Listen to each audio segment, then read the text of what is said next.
Well, let's go ahead and get started, shall we? So is everyone able to hear me okay? The mic volume is loud enough. And I do ask before we officially start, if any of you, if my mic starts cutting in and out, I've had a little bit of troubles with it lately, feel free to throw a comment in the question box or chat or raise a hand, let me know. Make sure that everyone's able to hear and hopefully everyone can hear us and see the screen. Before we do officially kick off the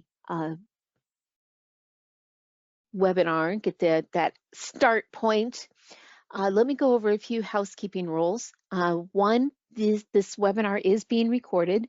The recording will be posted on the apexalaska.org website, and we usually post the recording within a week of the live date. So we should see it, just depending on our data person, how busy she is, anywhere within a couple of days to a week. And as soon as that recording is posted, I will let you know. I'd like to call your attention to the handout section of your GoToWebinar dashboard.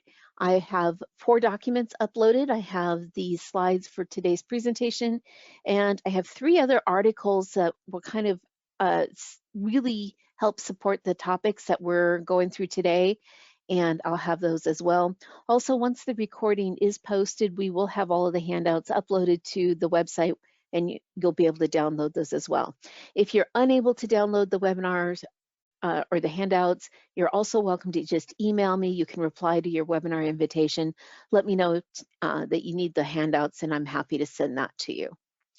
So we have a lot to talk about today, and it will be that much better and more informative if we get input from you all as well. So although having you, it seems counterintuitive having you log in and you're immediately muted, we really do want you to ask questions, add comments, say, man, I've been there, struggling with that. Talk to us however you can. So there's a couple of different methods that we can do to have those conversations. So we do have the question box. You're welcome to type the questions in there. I keep it open throughout the presentation, so it will be monitored. And I want to make sure that we're capturing those questions. If you're on a mobile device and just don't feel like talking, or it's just more challenging, you are also welcome to click that raise hand feature. I will unmute you on this end. Sometimes it takes a couple of clicks, but we'll get you unmuted. You get to unmute yourself. It's a process. And then we'll have an open mic. Just if you do have an open mic, do keep in mind that this is going to be recorded, and we will, that recording, those comments will be posted on the website as part of the recording. But please, please, please don't let that have you hold back. Feel free to add comments, ask questions. If there's content you're really hoping to see and I'm not quite hitting on, get those questions in there as well so that we can make sure that we capture everything. All right, I'd like to see more people rolling in. Thank you everyone for joining us. Well, for purposes of the recording, I'm going to go ahead and kick off, and then I will introduce myself and give Kim a moment to introduce herself. So good morning, everyone. My name is Jody King, and I am the Assistant Director with the Alaska Apex Accelerator. Back in the day, we were known as the Alaska Procurement Technical Assistance Center, or PTAC. Hopefully it's becoming old news now that we've had that name change. I've been with the Apex, informally known PTAC program, since 2009. A lot of great information, a lot of good experience to be able to share with you this morning. And even better than me, we have Kim Tripp, who is the SBA Procurement Center representative here. She's going to be kind of co-producing, co-speaking with me. And Kim, again, if you want to introduce yourself, the mic's yours. Hello, everyone. I am Kim Tripp, Kimberly Tripp, if you're trying to email me. I work for the Small Business Administration in the Office of Government Contracting, Area 6, which covers pretty much all the West Coast, Alaska, Hawaii, the Guam, Northern Marianas Islands, Washington, Oregon, California, Arizona, and Idaho, Nevada and Idaho. And so I work with government agencies and make sure that they're doing right by small business and they're setting aside when they need to set aside. Prior to coming to work at SBA, I've been here for about a year and a half. Prior to that, I worked for the U.S. Army Corps of Engineers. I was a contract specialist and then a contracting officer, and then the branch chief for the Special Projects branch, which covered environmental, FUDs, and civil works. I also have done a lot of very large MILCON construction projects. So I have a pretty various background in contracting things. So I was in government contracting for about 15 years, and now I'm with SBA. So that is me. Back to you, Jody. Thanks. Now you can see why I'm really excited that Kim's here joining with us. So I'm going to be going through and presenting, and Kim, again, feel free whenever you have more content to add, jump right in. We will go ahead and get this started. So this morning we're going to talk about standing by your contract and learning what is within the four corners of the contract. And the topics that we're going to be addressing today kind of really should be getting you in that habit of looking at that contract as the source of that starting point when you're looking for answers, when you're going through contract performance. And let's get the slides to move forward. There we go. And this is what we're going to talk about. So ultimately, we're going to spend quite a bit of time talking about the solicitation because your contract starts with a solicitation. We're going to go through breaking down the solicitation components, legal structure, and talk about clarifying uncertainties. We're going to really kind of go over what does the contract say and when to do what. We're going to talk about that discovery of contract deficiencies and ambiguities and unexpected changes and additional work. When is it out of scope? We're going to talk about dealing with disputes. So again, solicitation into contract and then that contract performance aspect. And then we're going to talk a bit about from contract to subcontract, and not as much on this because there's going to be similarities and differences that we're going to kind of highlight between being the prime contractor, being that first tier subcontractor, and of course then, underneath the second, third tier, underneath the subcontractor.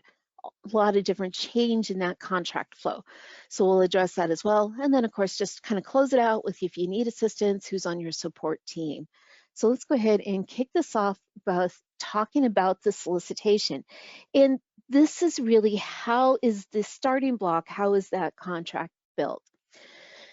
So this is kind of a text-heavy screen, and I'm sorry about that, but it's a good reminder since there's so many different solicitation types and solicitation approaches from agency to agency, the combined synopsis, the commercial, the FAR Part 12, the 14, the 15, the simplified acquisition.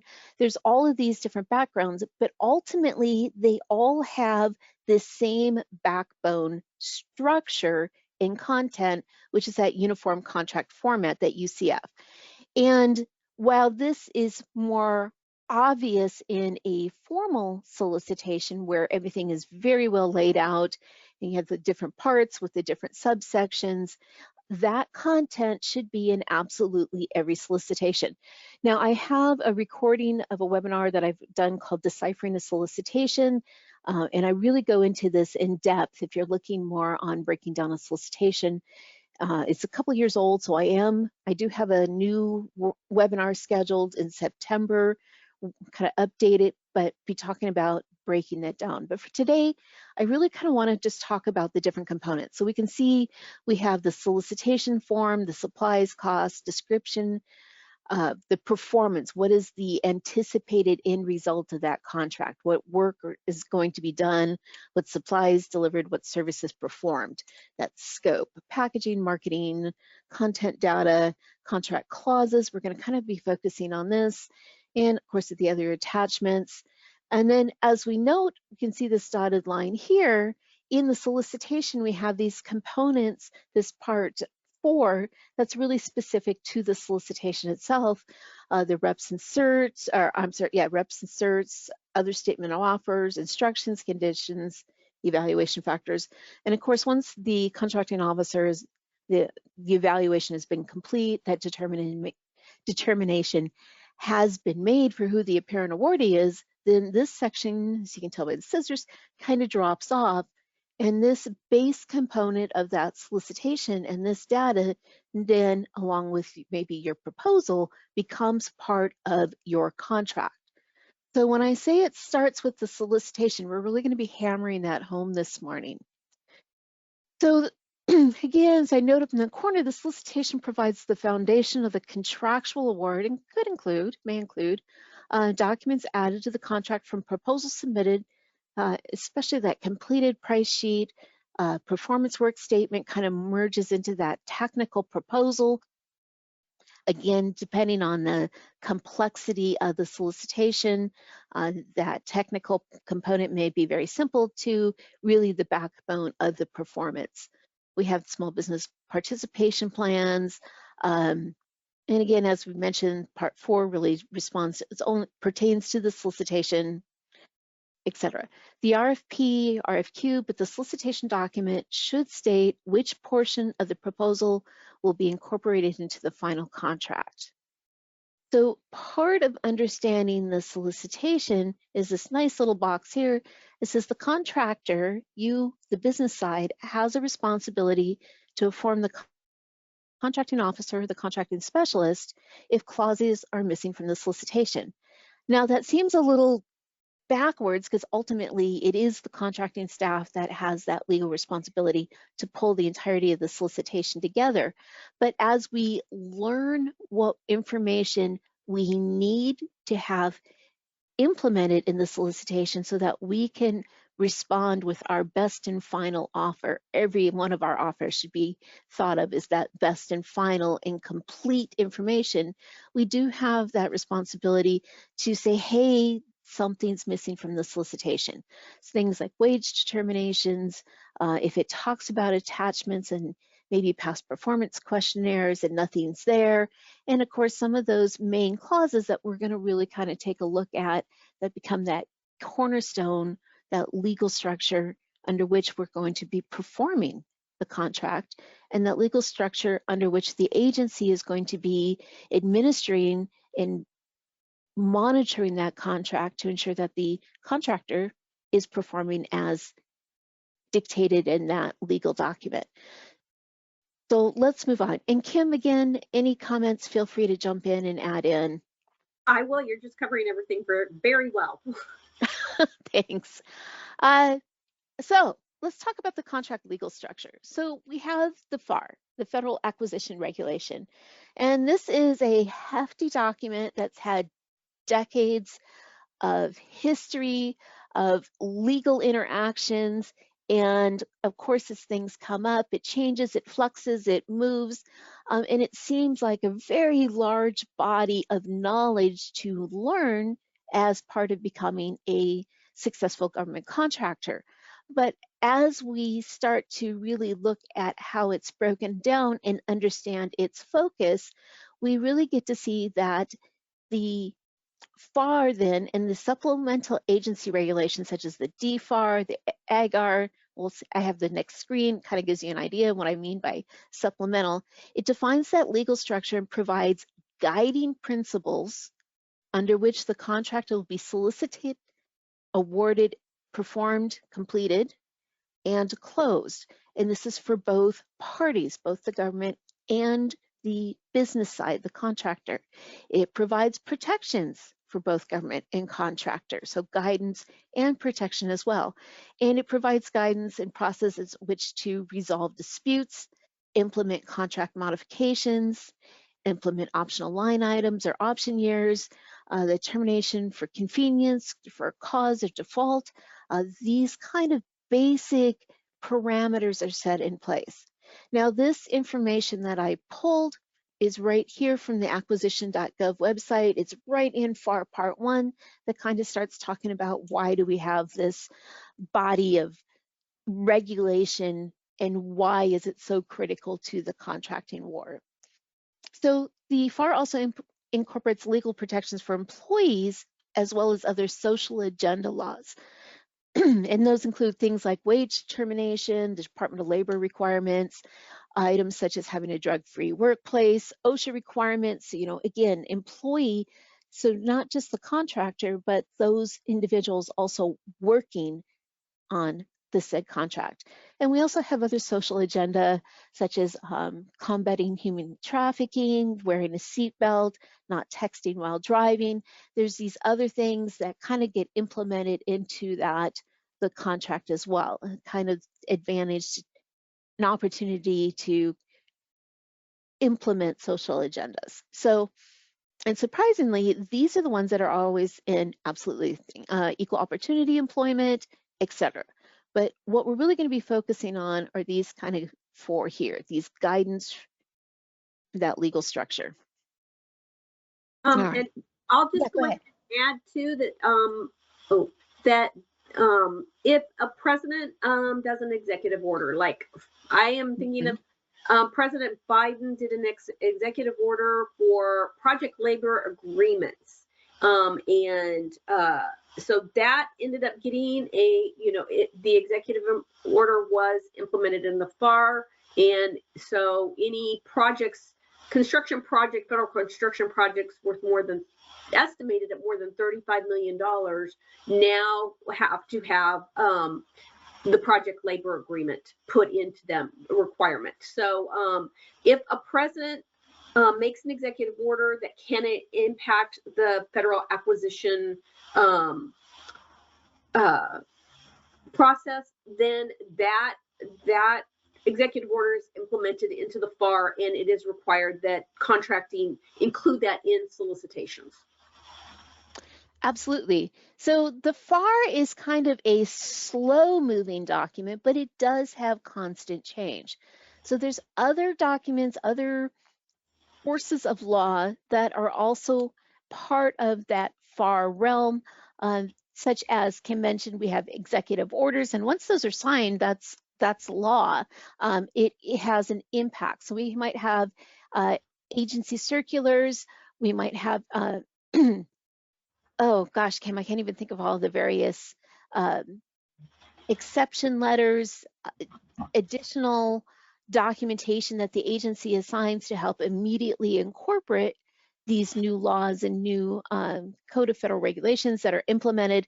And while the FAR Council then goes through and they take that language and how are they going to implement it in the FAR? They'll propose, there's places where you can go into the FAR Council and submit feedback. And sometimes even though that law is immediately enacted and it's immediately accountable for that contract, that solicitation activity, it does take the FAR or some of the sub-FARs time to then incorporate that. So just this whole page is kind of an idea to give you a heads up that there are other regulations and statute that do impact the FAR, and so you want to pay attention to that as well. And just so you know, like any sub products of the FAR, so the DFAR, which is the DoD Federal Acquisition Regulation, they can go stricter than what the FAR has, but they can't go looser with the regulations. So it could be that if the requirements are stricter under the DFAR than they are under the FAR. So just so you know, they can't loosen a regulation, but they can make it tighter. And then you have the DFARs, the AFARs, and the AFFARs, so Air Force. pretty much every federal agency will have their own little offshoot of that. And yes. And so it's good to know if whichever agency you're working for, if they're going to be utilizing some of those subsets of like either the DFARs or the AFARs or something like that, so you know what you're getting into. And part of this legal structure and the FAR structure is there's a coding process when you're looking at the clauses. So any FAR clauses are going to be 52 point something, but each sub-agency has a numbering system and that number goes in front of. So example, DFARs would be 252 point whatever. And so each one of these subsections, we have that additional number that's added in front for the clauses, and the hierarchy and the layout of these sub-FARs follow the intent, the layout intent, the structure, the hierarchy, how it's follows from one to the other. So it's pretty simple that we know if we have a clause that's referring to the reps and certs, and it's always this clause, and then we see maybe 252 in that clause number, then this agency is having some additional information that they're gathering or certifying or requesting you to certify in addition to that regular. So they do support each other well. They're fairly straightforward in understanding, and all of this can be found at the acquisition.gov. Let me tell you, I've spent a lot of time on that website while pulling this webinar together, and they've really done a great job of making that very robust and very user-friendly.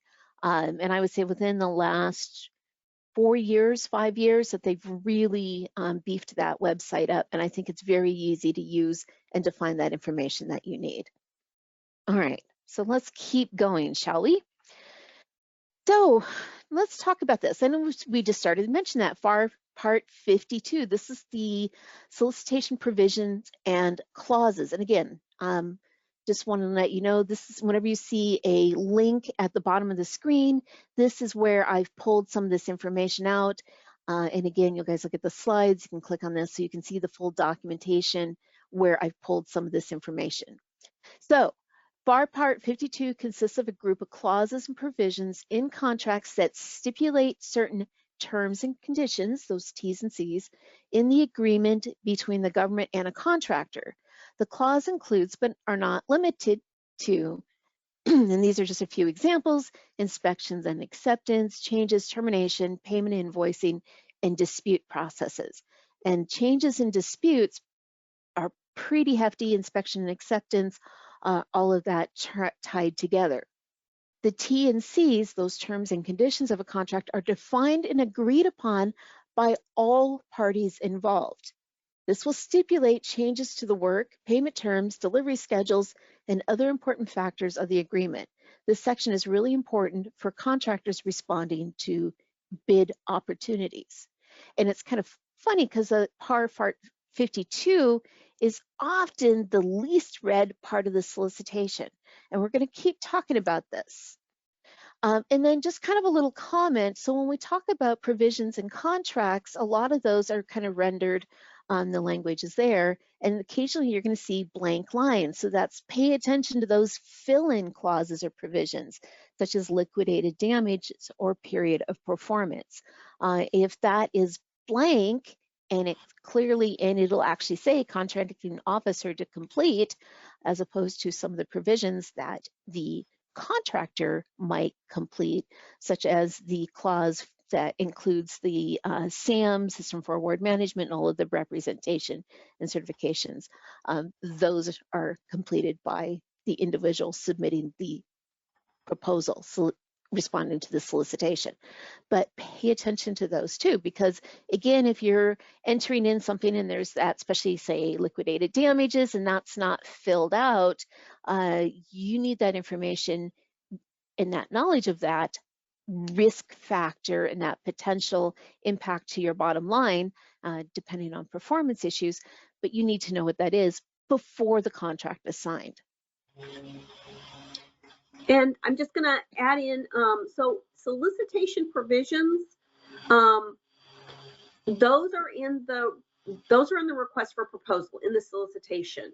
They generally fall off. They're not part of the contract. They're just the things that, so in that you might see, things that are specifically related to you preparing your proposal, your bid, and then it isn't applicable. But I've had it happen where somebody is referencing what was a provision after award. And the thing is they fall off. They don't stay in with the contract. Only the contract clauses stay in the contract at award. Thank you, Kim. That's a really important differentiation to pay attention to. All right. Questions on any of that? All right, guys, don't forget, please raise your hand, put questions in the box. We are paying attention to that. Let us know if you want that open mic so you can add comments. All right, so reviewing clauses, provisions. So we're going to talk about, I got a couple slides with this, and I know they're wordy, but hang in here with me. So FAR clauses aim to ensure consistency and compliance with federal laws, policies, and procedures through the procurement process. FAR clauses cover wide-ranging topics, including procurement procedures, contract terms, and compliance with various laws and regulations.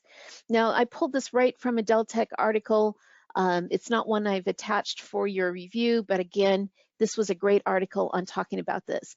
And it's the several essential purposes, and it really, these four are kind of what we're focusing on: legal compliance, risk mitigation, uniformity, and transparency. And that legal compliance, again, they help contractors and government agencies adhere to laws, regulations, such as labor standards, environmental protection, small business requirements. So again, it is that legal world that is there for both parties of that contractual interaction.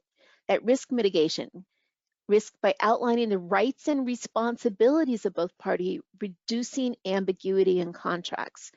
Again, so if we're thinking, oh, that's just government language, no, there's protections in there for those of us that will be entering into the contract and performing it as well. Uniformity, promote uniformity, consistency in federal contracting, making it easier to navigate the procurement process. So these are the procedural aspects of how solicitations are to be posted and evaluated and then awarded and performed. That language is there for both parties. Transparency enhances transparency by clearly specifying contractual terms and conditions. There are no surprises when you're in a contract because that language is there in the solicitation for you to be aware of and pay attention to, so that you know those potential cost point. That puts us back at that risk mitigation of when you're entering in. The language is there in the solicitation. Just a quick comment: clauses in full versus by reference. Clauses that are incorporated by reference, often abbreviated that IBR, have the same force and effect as clauses included in full text. So nothing, just because they're giving you the title, doesn't mean it means less than the ones where they've decided that you need the entirety of the full clause. And all of that is dictated in part by the FAR Council, where they actually note in a metrics what is to be listed in full or what is to be added, listed in the solicitation by reference. And I'll add in here that back when I started in contracting, and we're all in Alaska, and we know how challenging, remote locations can be. A lot of times we, at the Corps of Engineers, we included all the clauses just so that you had a paper copy of the contract, you could print it off, and you had all the clauses, so you didn't have to go back and reference them. In this day and age with electronic availability of clauses and everything, most government agencies have moved to really following, if you can incorporate it by reference, they're going to do that just to keep their contract documents a little smaller, because we're all storing them now in the cloud, and space is an issue in the cloud with digital documents. So if you've been in contracting a while and you used to see it with all the clauses fully spelled out, and now you don't, and you're wondering why, that's why. It's because of the availability of being able to access everything on the internet with your phone even. So that's why that goes on. Thanks, Kim. Yeah, isn't that funny, the changes in time? All right, so let's talk about the contractual requirements within the solicitation. a little bit kind of pushing the same topic, but let's talk about contract compliance requirements. So prior approval before performance should be identified in the solicitation. And these are some of the documents that help support the performance work statement. They might be documents that are your required to provide as part of your proposal, such as safety plans, performance schedules, environmental plans, subcontractor approvals, security clearance. So there's additional documentation that may not be in the body of the solicitation itself. It may be listed in the attachments, but it's incorporated, and there's things that you either submit as part of your proposal and they become an evaluation factor, or there might be documents that you have to provide while contract is in that award process, but before you begin work. So just one of those things to pay attention as to when, and there should be instructions for these various things of when is this documentation required upon within the proposal, or not within the proposal, but before award, or immediately after award, and before performance. So there can be a little bit of variation on that. These were just kind of things to think about. And just this little comment box here, when we have all of these additional information incorporated, think about what you offer. Is it realistic when all of the factors are considered? So often people will just read that scope, and I'm using the word scope, whether it's performance work statement, we'll see those difference here in just a second, but the activity, the reason for the solicitation existence, those goods, the supplies, those services. I'm just going to use a generic for purpose of the webinar today, saying scope, the intent of that solicitation for that end. So there are those documentations, people want to just read the scope and they're not looking at the entirety of the solicitation, and they're missing critical components that really will impact contract compliance, contract performance, and this will become part of that contractual document. So it's important to look at the entirety of the solicitation. Other areas for contract compliance, maintaining an active SAM registration, the use of payment platforms, reporting requirements, pre-construction, pre-performance meetings, and of course the incorporation of labor laws and wage determinations. So these other factors that are in the body of the solicitation that are, again, administrative compliance, such as SAM or payment platforms, but often people kind of don't pay attention to that fact until after they've been awarded the contract, and now suddenly they have issues of, what do you mean I have to do payment through a payment platform, and now I have to get signed up for it, now I have to learn that process. So again, all of this is in the solicitation, and it will become part of that contract realm. Kim, do you have any comments to add to this? I would just add in, with a construction contract, you're going to have performance and payment bonds also, and also insurance, copies of insurance. Generally speaking, with performance and payment bonds, you get a set number of days to provide those performance and payment bonds. Some agencies are pretty flexible, but I've noted now that I'm working with many agencies, some agencies are not very flexible at all and really hold your feet to the fire to get those documents into them on time. I have saw it where if a contractor has not been able to provide the performance and payment bonds in the required period of time, they'll terminate the contract. They can terminate the contract. It's not in their best interest, but they can do that. So those are super important. And generally speaking, all of the construction contractors are very aware of this and are, on the ball with it and getting them taken care of. And just know that those performance and payment bonds, if the contract value goes up, if you have options awarded, it could be that those need to be modified to show the new amount of the contract instead of the original amount of the contract. And again, these are documents that are going to become part of your contract. The contract is a bit of a living document, so even though you might have that executed contract that's, congrats, you've won the award, here's the documentation, it's signed, it's executed, and as you now are required to provide these, such as performance schedules, these other factors, those are becoming part of that supporting document in the intent of your contract. So they may not be immediately incorporated into that, concept of that four corners, that documentation that's signed and given back to you, but that does become part of that body of intent of your contract. So keep that in mind, and of course, part of good administrative practices, make sure you have those documentations along with your contract and some sort of however you're doing your file storage. If you have your paper files during performance of the contract, or if you're maintaining that electronically, keep all of those things, those relevant documents together. You never know when they're going to become incredibly important. All right, so Julie has a question here. Let me pull this, make it just a little bigger so I can read it easier. So here's the question. How much discretion does the CO have regarding compliance requirements? For instance, can environmental plans be omitted in whole or in part?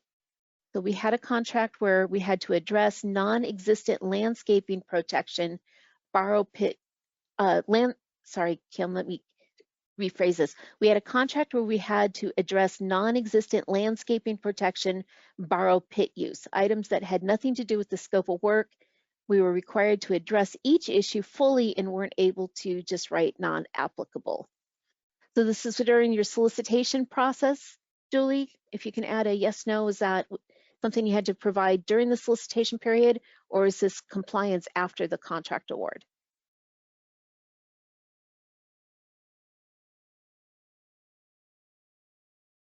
Yes, compliance after the contract was awarded. Kim, I don't know if you can pull up the question box. Do you have any? Yeah, I'm having problems getting it to expand. I hate to say this, but it really depends. It depends on if it is something that isn't, basically like a best practice, or if it's required. And whenever you're getting into environmental actions, you're not just talking about the federal government, you're also talking about the state environmental offices. And I will say sometimes the federal government and the state government don't mesh super well, and so they'll be kind of cranky with each other. But so if it's something that is a requirement that needs to be addressed, even if you're not doing it, it is something that they won't be able to let slide. I've had requirements where contracts where we done things where we've eliminated the requirement for something, or we combined a couple of things so that they to make it a little bit easier. But if it's something that is why am I blanking? I'm completely blanking on the state environmental office. But honestly, if you don't have all your I's dotted and your T's crossed with them and it's submitted to them, they can reject it. So it could be that if it's something like that, they don't want to run afoul and have something hold up the process, so they left it in there just to be so that it should be. If it's not applicable to the contract, though, I mean, I would definitely get feedback on whether or not you could just put this is not an action that's applicable to this contract action, or the work for this contract action, or something like that. Thanks, Kim. Yeah, I completely forgot about that aspect of the state implementing too, especially for an environmental. Julie, I don't know if that answers all your questions on that. We can always address it at the end if you need more information. But yeah, so again, this is kind of part of, there should have been something, because we're talking about the solicitation now, that kind of give you a heads up and practice that this kind of compliance is going to be required during. Part of that is, one, you want to know during the solicitation phase, and sometimes experiences says, hey, I've done this before, this became an issue, but I don't see it in this current solicitation. And this is one of those ask clarifying questions. We're going to talk about that too. But I want to keep us going so we don't run out of time. Julie, I'm going to clear your question, but if we didn't quite capture everything, just let me know towards the end of the webinar. All right, so more to come. So again, as I was starting to say, things that are in that solicitation are going to have cost factors from administrative costs, and it needs to be all of that compliance.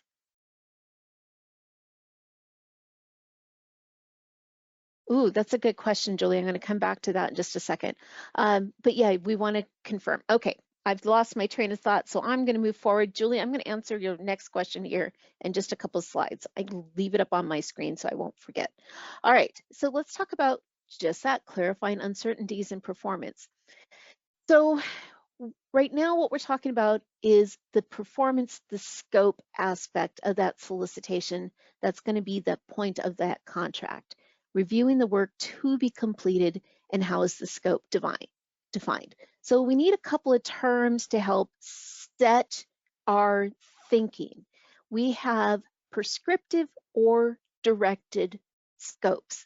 So prescriptive establishes high-level outcome and objectives for performance that emphasize outcomes, desired results, and objectives at a more detailed, measurable level. Sorry guys, stuck sneeze. Such an example are performance work statements or statement of objectives at PWS or SOO. These are end objective identified. So the agency is saying, this is our end result. This is where we want to be when all this performance is implemented. We have defined goals. We know what success and completion looks like. We know where our progress points are. And the performance has defined minimum, maximum levels of acceptability standards. So again, we're establishing in that sort of perfect world, this is what we want. This is how we'll determine acceptance, where we're happy, minimum, maximal levels. If it's a call center, that you answer calls within a certain time period, or if it's, say, the SAM registration and we're submitting those entity validation, that those tickets have to be responded within to a certain time limit, minimum, maximum levels of acceptance. The process is developed and submitted by the contractor, prescriptive. The flip side of that is directed, where the agency provides explicit statements of work direction for the contract to follow, such as a statement of work or a scope of work. And I know I'm using scope as an overall generic for right now, but we have 4 different types of performance, the prescriptive or directed. And this, my little snapshot here, is the question that we're going to kind of get into. Are permissions needed to change performance processes? And this little question hinges on things coming up when we start talking about changes and who defined the process, because part of it is that acceptance of that process and that liability if it doesn't work, that responsibility, that legal obligation, and those costs, the risk factors if those processes don't work. So in a directed where the agency is saying, okay, it's a landscaping contract, you're going to cut the grass so that it doesn't exceed, ½ inch in length and et cetera, and you're being told exactly what to do, how to do it, when to do it, and it's directed, then and it fails, well, since you were following the directions, that responsibility falls back on the contractor, on the government, I'm sorry, not on the contractor. These prescriptive activities where we're developing the process as part of that technical approach for that solicitation, the risk is really falling back on the contractor that is developing this process. And when we talk about reviewing work to be completed while we're still in that solicitation, before this process becomes a contract, how well do you understand that scope? So now that we've established some definition, let's talk about that. Kim, did you have any comment on these 2 types, prescriptive versus directed? I'll just say that generally speaking, when you see a PWS or a statement of objectives, a lot of times that's like services type of things. That is landscaping or all the maintenance type of contracts or something like that. They're saying we need this stuff done and this is the way you're going to do it. Construction kind of contracts, are generally more of a scope of work, a statement of work. They're saying, you know, we need a building, this is our plans, and you know, here's the plans, but you have to, you know, figure out how you're going to schedule that and do it. They don't get as much, we want it done by this certain amount of time, but not how you manage your schedule or anything like that. So I just, when I always remember when I started contracting, they generally said services are prescriptive, this PWS and SUE, and construction type things are scope of work or statement of work. And yeah, those are important. And it's always important, if you have questions about either of those things in the solicitation phase, to ask those questions and make sure that it's defined well. So here's something else too, since we're talking about construction and that, you know, under that scope of work, statement of work, and there's a certain reliance upon industry standards that establish guidelines for performance and performance expectations. And so especially when we get into like commercial items, and construction definitely can be that commercial item. Construction is kind of a unique creature all of its own right. But yeah, incorporating those industry standards that are governed by certification boards from state to state, such as CPAs, you know, engineering certifications, those type of things, those wind up becoming an overarching level of acceptance. So while we're talking prescriptive, where those minimum maximum levels of acceptable standards are defined or laid out in these statement of work, scope of work, again, if there's industry standards or processes that are kind of assumed in directing how that work is being done. Okay, haven't forgotten your question yet, Julie. So let's talk about these clarifying questions. So things to think about when reviewing performance requirements: have actual minimums, maximums been defined and established? Now, I know this might not apply to every single one, but look at that ambiguity. So if you are coming in and you're going to do research and you're going to submit a report, does the government have right to come back and ask questions on your report and make you change your report or add additions to your report because they're feeling it's incomplete? Things like, we will do the initial report plus maybe 3 revisions of the report. How are you defining these minimum maximum levels of acceptable standards? So when we talk about, oops, sorry guys, I think I jumped the wrong way. Yep, there we go. So when we're talking about clarifying these minimum maximums, look at and make sure that it's not ambiguous, and that goes back to what's in the contract, that you're going to give us a complete report. Well, define complete, because yeah, you could get somebody that, you know, 300 revisions later and they're still not happy. And that's a pretty broad example, but it kind of gives us thinking about establishing parameters. So what areas of performance or supply are not clearly defined? Is the goals of acceptable or non-acceptable, are they well laid out? Are they clear? Or are they going to make the metrics of the how you do it too restrictive? Something to think about as well. How will you determine if additional work will be out of scope? Is there language discussing optional activities? And if they're talking about optional activities that may or may not be included depending on funding in that solicitation, and it's in that language of that scope document, then we might want to take a look at our pricing document to see how they are addressing those optional activities. And again, are parameters within the solicitation too restrictive? Are they getting too down where, again, they may be calling it a performance work statement, but now it's becoming so directive that there's a confusion. It's creating an ambiguity in process.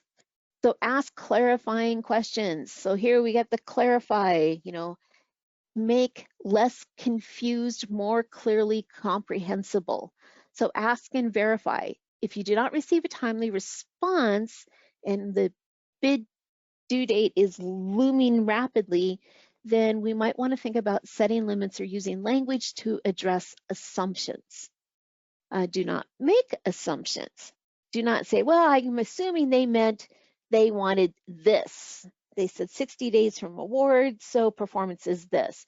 If it's not clear, do not insert what others might have intended, because some days we are thinking along certain lines and the rest of the world isn't privy to how our mental activity is laying out this, and our intent isn't clear as we think it is as writers of a document. So ask clarifying questions. So now Julie has a great question. Are answers to clarifying questions binding on the contract? And Kim, I am kicking that over to you. Okay, so generally, yes. So if you have a solicitation where they have a bidder inquiry system where you submit questions and they provide answers, and the answers are available to everybody, usually those questions and answers should be incorporated into the final contract. I would strongly recommend that if you are going to propose on a contract, and if there is a bidder inquiry, if you can get a printout, go ahead and print off all the questions and answers, keep that with the contract in case they're not, so that if you have issues later on in the contract and you're following what the answer was and they're not, you could refer back to the direction that you were given prior to proposal submission, because especially if it is something that would have impacted how you price something, because that is very important. That is the kind of stuff that if you have a claim, you're gonna win that claim. But on construction contracts, generally there's a bidder inquiry system. On larger civil works types of contracts, there's a bidder inquiry system, and that is part of the contract award document and binding to the contract. Sometimes a question is asked and they realize that they might have made a mistake in some of their specs or plans, and that generates an amendment to the solicitation that provides those changes and makes those changes permanent no matter what. So generally, yes, but I would make sure I did my due diligence and kept any kept copies of the answers that you were provided, so that you can back up if there is some kind of disagreement later on and you were following what the answer was and they are not. Absolutely. So don't forget, part of that concept of that four corners of a document is in the intent of what that documentation, the intent of the creation of that document as well. So yes, we want to keep all of that. One of the things I just want to add another comment too, when I was thinking about these clarifying questions, is this, and this has changed, this mentality has changed while I've been here in the Apex realm, but I've worked with businesses and they're like, oh man, the contracting officer made a mistake. Those specs are wrong. They're calling out stuff that doesn't work. I'm going to lowball my bid and then I'm going to make up all my money on change orders. I'll get them to correct it after the contract's awarded, and then I'll be able to, request my change, and that's where I'm going to make my money. So I'm going to lowball because the solicitation's wrong. The scope is wrong, the specs are wrong, it doesn't work. There was one of the attorneys, and I spent hours trying to find that document that was talking about GAO response to claims and responsibility, and there's been a real trend on contractor responsibility, that there is a reliance on the contract as industry experts to identify when documents within the solicitation, the specs, the scope, that they call out for certain use. However, if they don't fit use as intended, or there's errors and you are aware of it and you haven't made it known to the contracting officer before the bid due date, then you have knowingly entered into the contract knowing that there was ambiguity, and you have that responsibility to make it whole. If you didn't address it in your bid, knowing that there were going to be cost impacts, that if you did what they asked, that it was going to fail, and sure, it was cheap, but it was going to not work. There's been a big pushback in that legal review of saying, hey, you knew better before you bid. No, you're not going to be made whole in that. You no longer really have that easy access to that change order as a money-making device.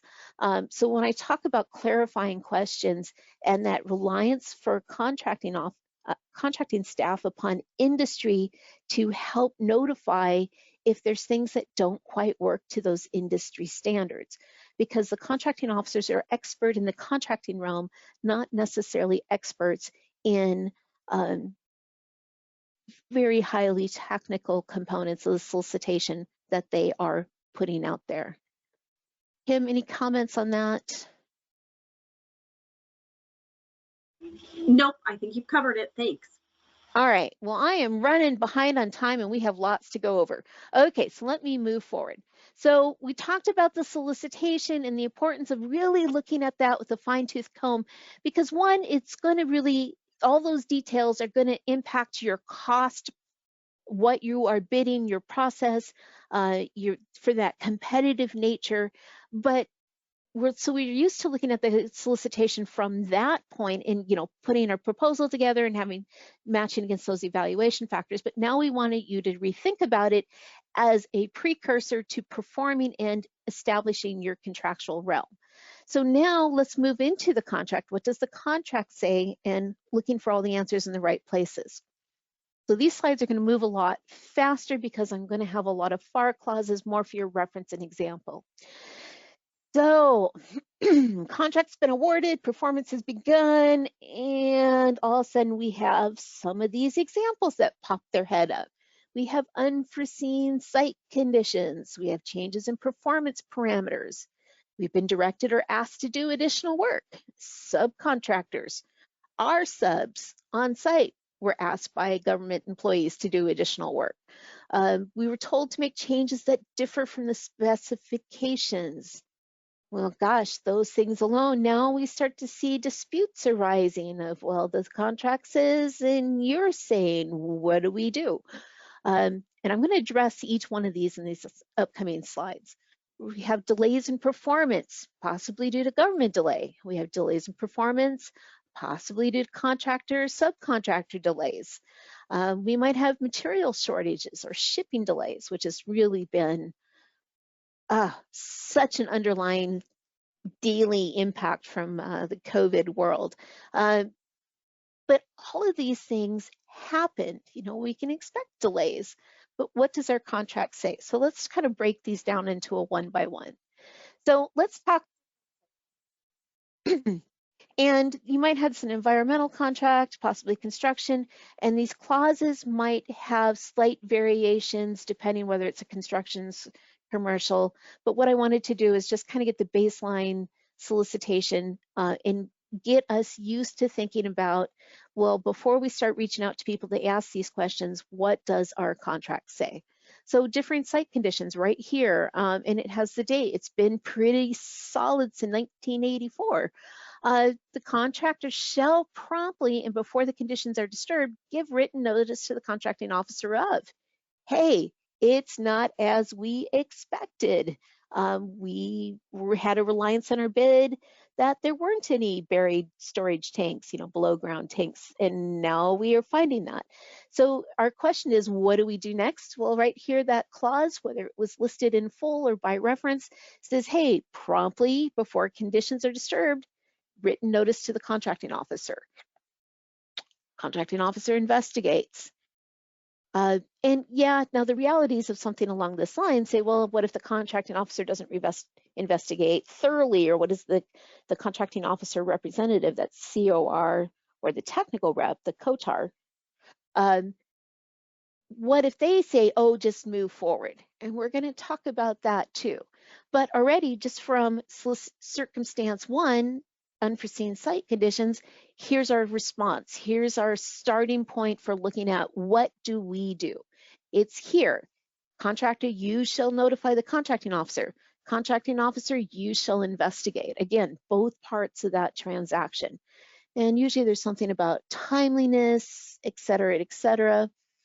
And again, there's a lot of these clauses, and just due to time, I'm not going into each one. I just want these as our, there should be a clause hitting that topic. How about changes and change conditions? Again, pretty solid since 1984. Contracting officer may, in writing, order changes, drawings, or specs within the general scope of the contract. Now, what triggered this order of changes, and does it have an impact to cost?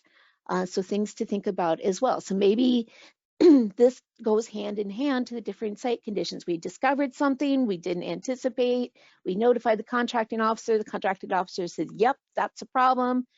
Hopefully part of your notification is a cost of the solution of dealing with that problem that's over and above.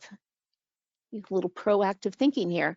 And then the contracting officer may then, based on this clause, which allows them, then contractor may, in writing, order changes in the drawing specs, etc.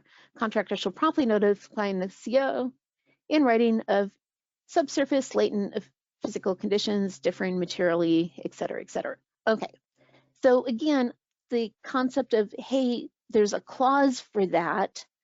That old running joke, you know, there's a pill for that, but in our contract, there's a clause for that. And it should be in the solicitation itself, and then it becomes part of our contract. That's going to give us the legal solution and venue on how we address those processes. So changes in contract parameters. Now I pulled this slide in full right out of a managing contract change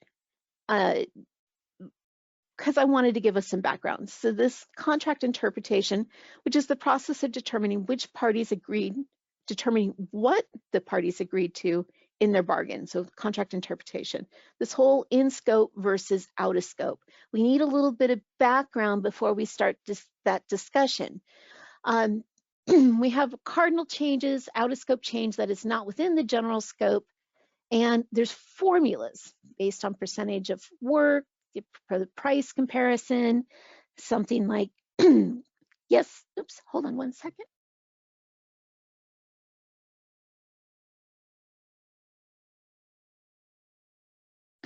Sorry about that. All of a sudden, my voice is like, nope, taking a time out. So things like cardinal change. So yeah, you're building a storage shed, and they come back and say, no, we want 2 storage sheds. So just put them together, remove a middle wall, make it bigger. So there's this process. Is that an out of scope change? They talk about cardinal changes based on, well, that doubled the price. Well, yeah, there's a lot of information. I'm not going to go into the detail of this now.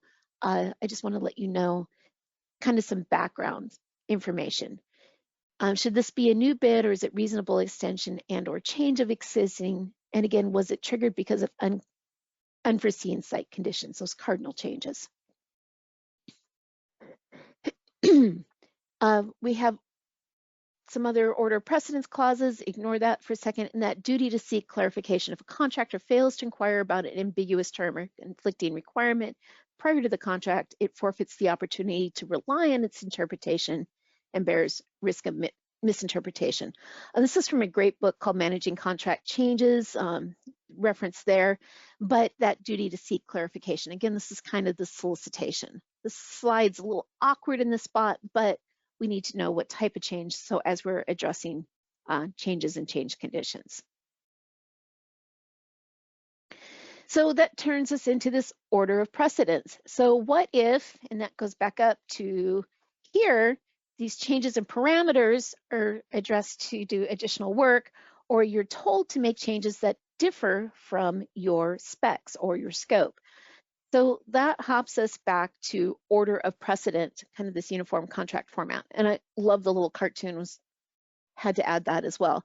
But it really talks us about giving precedence of the hierarchy of the solution in this order: the schedule, including specifications, representation, other instructions, contract clauses, other documents, exhibits, attachment, and specifications.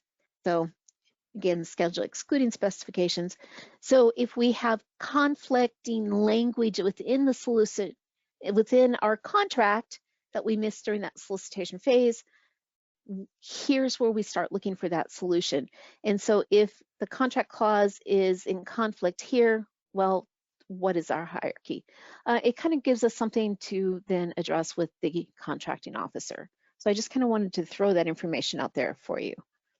Kim, any comments on kind of looking at that order of precedence? Yeah, so where that like a real world thing on that. So so you might have the delivery clause, and you might have on there it says that the work must be completed within 365 calendar days, but your schedule says or sometimes you'll have on a bid schedule, you'll have a contract completion date, and you put a date on there or time, however many days. If those two things don't match up, whichever date or period, number of days that's in that schedule is going to take precedence, not what's in the contract clause.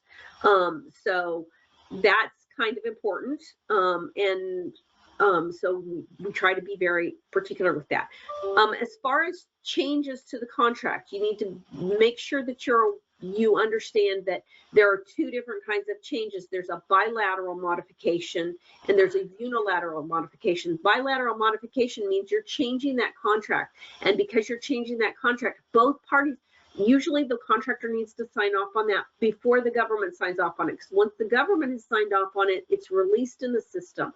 So if it's something that comes to you and the contractor's already, or the contracting officer has already signed it, that generally means it's a unilateral modification and they're doing it. And that's usually just an administrative change. It's something like changing, making a change to the payment office or something like that. It's not something that's affecting your terms and conditions and what fundamentally what you're doing. So yeah, so try to make sure that those are consistent, but know that it's important to know which has precedence in here. And this is a really good slide for that. So that's all I have. A little color to the far. Boy, I am moving slow through these. Let's see if we can pick up steam a little bit. All right, so disputes clause right here. And this isn't the full clause, but what I wanted to do is just pull out a little bit to kind of give you the idea where it's giving you definitions, claims, to be made in writing, etc. So now we've had our changes, we've had discussions, and now we have disputes. There is a clause within here that is going to define the remedy process for coming to an agreement on how it should be resolved. So I'm not going to go over this clause, but again, I just kind of wanted to point out this is something that should be looking at, and this is one of these should be as pretty standard. The dispute process should be in absolutely every solicitation to be part of every single contract. So now we're talking about, if you think of my list that government, oh, go ahead, Kim. I was just going to say, keep track of the time, because if there is a time limit on these, like this one says 6 years, that is hard and fast, So time is a big deal. Anytime you see a time period in anything, protests, disputes, claims, anything, that time is, that is a hard and fast rule. If you go past that time, you're out of luck and it'll be dismissed as not timely. Thank you. Good point. All right, government delay of work. So we had in that big old list, because things happen and delay. Determining, and these next few slides are really kind of where we look at how we determine fault. I hate throwing that word under the bus, but really the fault of why is there a delay. And there is a remedy and a process if it was truly a government delay of work. And it talks about timelines, again, and impacting cost factors because you have a governmental delay. This is something that you should kind of know and aware of, especially if you are bidding on a solicitation where the timeline of completion is really set, such as a construction activity. And this is kind of some terminology language that I pulled from this website, and this is just all for construction delays and construction contracts. These weren't government contracting specific, but just industry for construction. And I thought the terminology was really fantastic, and I wanted to throw that out there: critical versus non-critical, compensatable versus non-excusable versus inexcusable. And this is kind of what we want to roll into. So if you're looking for more information on that, you're in the construction, great document. But let's talk about that excusable versus inexcusable delay, because this is where we start to kind of get down to the, yeah, delays happen, and here's the circumstance, but is it okay, or we're not necessarily triggering penalties because of delay? Again, I'm not going to spend a lot of time on clauses because we're really running out of time, but I just want to throw these slides out here, throw these clauses for you to take a look at, because often they're in there by reference, and we're not looking at that solicitation where we're taking the time to read those clauses in full. Dealing with delays, the financial impact of delays. So here we have two different liquidated damage for supply, service, research and development, and construction. And of course, also part of that is time extensions. Time extension for contract change will depend on the extent by which the changes cause delay in completion of various elements. So there is information, there is these directions within, already built within. If your contract for any reason is missing this and it needs to be, it's definitely something that those directive and impact, such as the disputes clause or the changes clause, has been omitted, that's a whole nother discussion, and we'll come back to that in a minute. All right, dealing with delays, we have kind of just, depending on whether it's commercial, simplified acquisition. Again, here's the language of these excusable delays.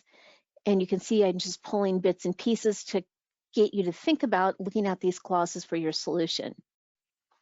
Okay, so let's talk about directed to do additional work. So we have somebody and they tell you to do something and they're a government employee. And this is where do they have authority? And we have terms for that: apparent authority, implied authority, express authority, and actual authority. And this one should probably have bigger letters, because this is to mean the agent's power to act on behalf of a principal because such power was expressly or implied, good grief, I'm not even going to try to pronounce that, conferred. So apparent is the power to act, even though not written expressly or implied, granted. I'm not even going to try to tackle that word. Sorry, guys. The power arises only if a third party reasonably infers from the principal's conduct that the principal did have such power.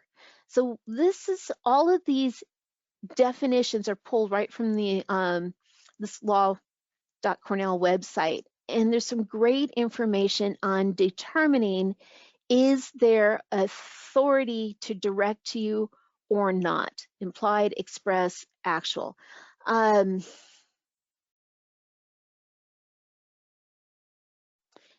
The takeaway for this moment now, that if there are individuals without the express authority to direct change and they're directing change, it ultimately comes down to, you need to talk to the contracting officer before implementing that change.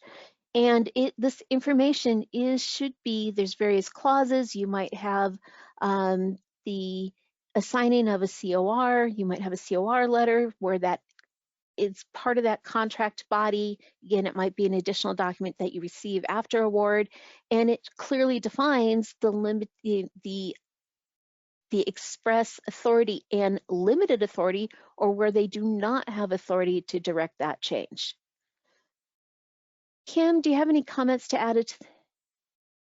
Okay, so it gets really sticky here, and because So if somebody directs you to do something that they do not have the authority to do that, then what can happen is that can be a problem where the government doesn't actually have an obligation to pay it. And the contracting officer does not want that. So unless you have the direction from the contracting officer or the administrative contracting officer, if you are working with the Corps of Engineers, your best bet just is to say, hey, can we get the contracting officer in here to talk about this too? I just want to make sure that everybody's on board, and that if this is something that needs to be added to the contract, we get it added to the contract. Because you always want to have that protection that you're going to get paid for doing this. Whenever you're working with the military, it gets really sticky. You get a commander in there, and they're used to saying what they want and having it done. And the only problem is that commanding officer, that commander of that base or the commander of that entity doesn't have that authority to bind the government for that additional money that it would cost to make that change. The only person who has that is the person who holds the warrant, and that warranted contracting officer or administrative contracting officer. So, always, be polite, but say, hey, can we get the contracting officer in here? Because this is sounding like this is going to be a change that would cost some money. And so we need to make sure that is something that we can do. But protect yourself. And honestly, that contracting officer is going to thank you, because that is something they don't want to have. Anytime something like this happens, then that is something that gets reported all the way up to, depending on the amount, it can be reported to their headquarters, or it can be actually even reported to Congress. So it's not something that we want done, and it's an unauthorized obligation, and it can be something that is very tedious, and nobody likes it. Nobody likes paperwork. So just politely say, hey, can we get the contracting officer involved in this? And so one thing I want to quick call out, this apparent authority, it says right here, power arises only if a third party reasonably infers from the conduct that this person has such party. And that's that military commander coming in and saying, nope, I want this. Right. That apparent, they are used to that air, they're acting as if, and truly they don't. If these are not terms that you're familiar with, they're worth knowing, and they're also something worth having your project managers, those individuals that are supervisory and on the site, understand these as well, that implied, apparent, and express. Again, express is where it has been explicitly granted, and usually by writing in agreement. And applied, again, is intentionally granted by a principal through their conduct, but without necessarily agreement. So yeah, there's that. They look like they're in charge. They sound like they're in charge. They tell you to do stuff, or they tell your subcontractors to do stuff, but they weren't the actual authority, and you've begun work, and now we have a cost to implement that we need to address. Now we go back to our changes clause and start that process over. All right, so what to do when? And so we have some scenarios, and I'm going to kind of run through these. I'm going to turn this over to Kim. Julie has a quick question, and it's a good question. Julie must have some rough contracts because she's asking all the good questions today. So here it is. How do you proceed when the government has not issued a COR letter or has not assigned a CO in the contract? Maybe you went from an awarding contracting officer to an administrative contracting officer. So what you're going to look for is who signed your contract, because the person who signed your contract, that's the contracting officer. They're the person who has the warrant and has the ability to bind the government to say that we're going to pay. You get issued a warrant, it's on your wall, and you have it. So whoever signed your contract, that's who you would be going to. They're required to assign a COR. I will say in recent years, it has been a struggle with CORs. That's that's a field that is very represented in the government, and so sometimes they struggle to have a COR, but that contracting officer needs to give you a name and needs to provide somebody to you that is going to be the contracting officer's representative at the site by the time you're working. If you are, if you can't, if that contracting officer who signed the contract isn't there anymore, I think we have some slides farther on to talk about that, then I can always help you find who to go to, but the contracting officer signs the contract, period. They did it. And sometimes you'll also have the contract specialist's name on the contract too, the person who maybe was in there to answer questions.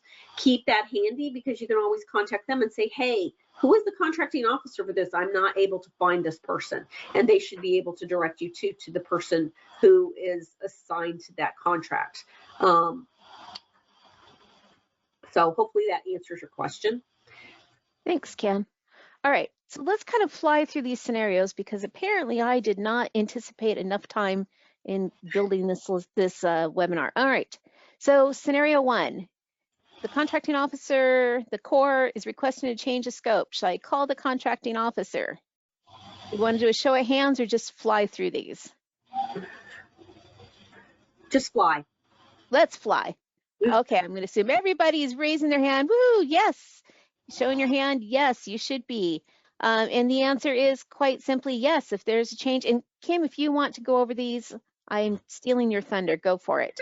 That's okay. Yes, yes. Anytime you have a change to the scope of work, what they're doing, the contracting officer, especially if it causes a change to the cost, because you're estimating it one way and they're saying, oh no, we want you to do it this way. You're saying, then you're going to say, hey, wait a second, that's not the way I estimated it. Let's talk with the contracting officer and go over this and see if this needs a modification to the contract.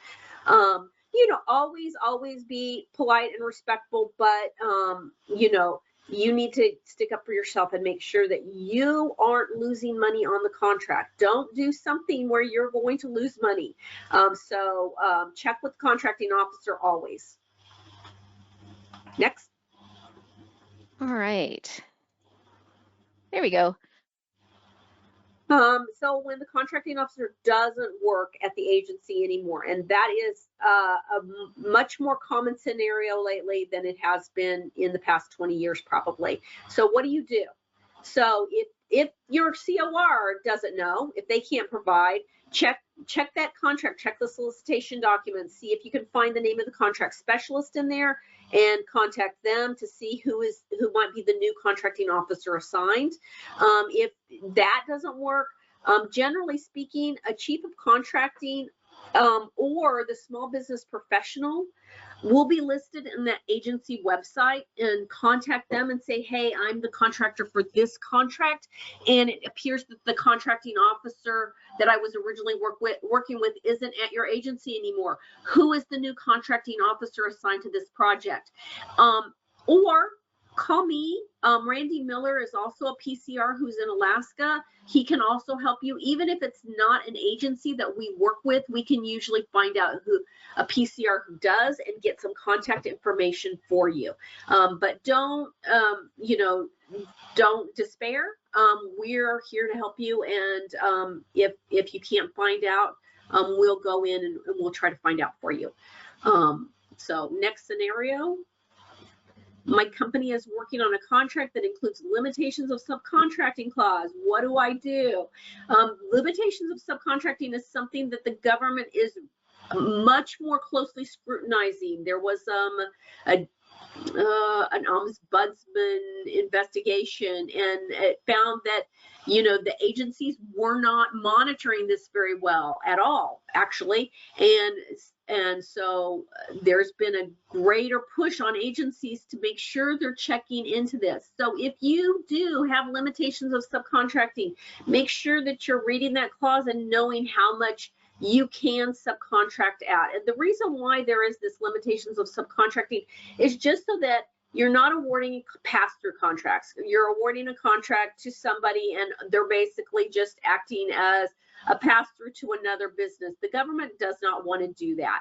So look at the similarly situated thing. If you are a small business and you are subcontracting to another small business, then that's not impactful to you as far as that amount. What they're looking for is they don't want a small business awarding to a small business and then you're subcontracting out 80 or 90% of that work to a large business. And if you are a woman-owned small business hub zone 8A and you're subcontracting to another woman-owned hub zone or 8A, that doesn't count as part of that calculation in the subcontract. And there are other things that go into that calculation of how much, so make sure you're aware of what exactly it is. If you have problems finding another similarly situated entity, you can always contact me, or if you are an 8A, contact your BOS and they can help you locate another 8A that you could maybe work with so that you don't run afoul of the LOS clause. Okay, next slide. Time or material delays. So whose responsibility is it? So change in site conditions. If information was provided to you in the contract and it gave you information on the site, and then you find out that there's something that's different, that is the government's responsibility. That is a change. They need to address it. Sometimes you're getting into it and they say, hey, we know we have lead here, but they didn't say they had asbestos. Well, the asbestos is a change condition. That's a different cost. And that's something that would need to be addressed in a modification.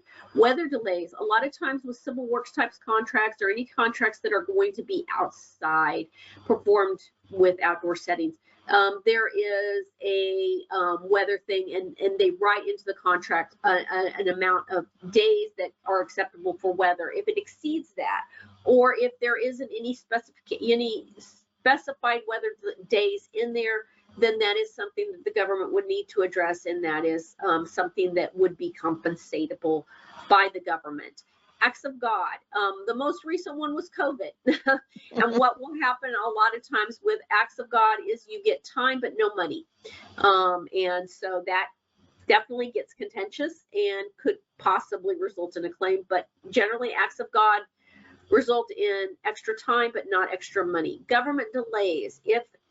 Make sure you're checking your contract and how much time the government gets to respond. If they are consistently not responding in the time that is stated in the contract, that is something that needs to be addressed and can be compensated to the something extra time provided in your contract for completion date if the government is not providing timely responses. Contractor and subcontractor performance delays. If that's something that the contractor is responsible for, that is something that might impact your completion date. That's where your liquidated, where the completion date damages comes in, and you can get damages. Those kind of damages are something that is negotiable, though. If you get into a situation where you might owe the government liquidated damages because you didn't provide whatever, if you weren't completed by the date specified in the contract, that is something that you can negotiate with the government. And it can be something where you can negotiate rather than getting liquidated damages, you maybe provide for an additional period of time for a warranty or something like that. So always remember that is something you can negotiate. Supply delays is something that you really need to be cognizant of when you are putting your proposal together and maybe adding in some extra wiggle room in there if you're concerned about the supply, because it's something the government's going to hold you to. And if you have said you're going to have that product within this many days and you're not getting it, that's going to be on you. That's not going to be on the government. So absolutely. I did say this to Jody and she thought it was funny, but really the perfect contract is only a few modifications away. Generally, I literally, I don't think I've ever worked on any kind of bigger contract you have small little contracts that you don't have any modifications on, but generally speaking, there are very few contracts that don't have any modifications at all. And the bigger the contract, the more modifications you're going to see. It is not unusual to see, 50 or 100 modifications on bigger construction contracts, and even more than that, depending on the kind of contract it is. So. And one last comment on supply delays. If the solicitation, because I'm wanting to bring this point home, if it says in the solicitation that it's to have delivery within 45 days of contract award, and it's a known fact that the industry itself hasn't recovered, something as simple as going down to Lowe's and buying a washing machine, there's no supply. There's backlog. That's something that these supply delays, if we know about that the industry standard isn't going to happen in 45 days, you want to address that during the solicitation so that can be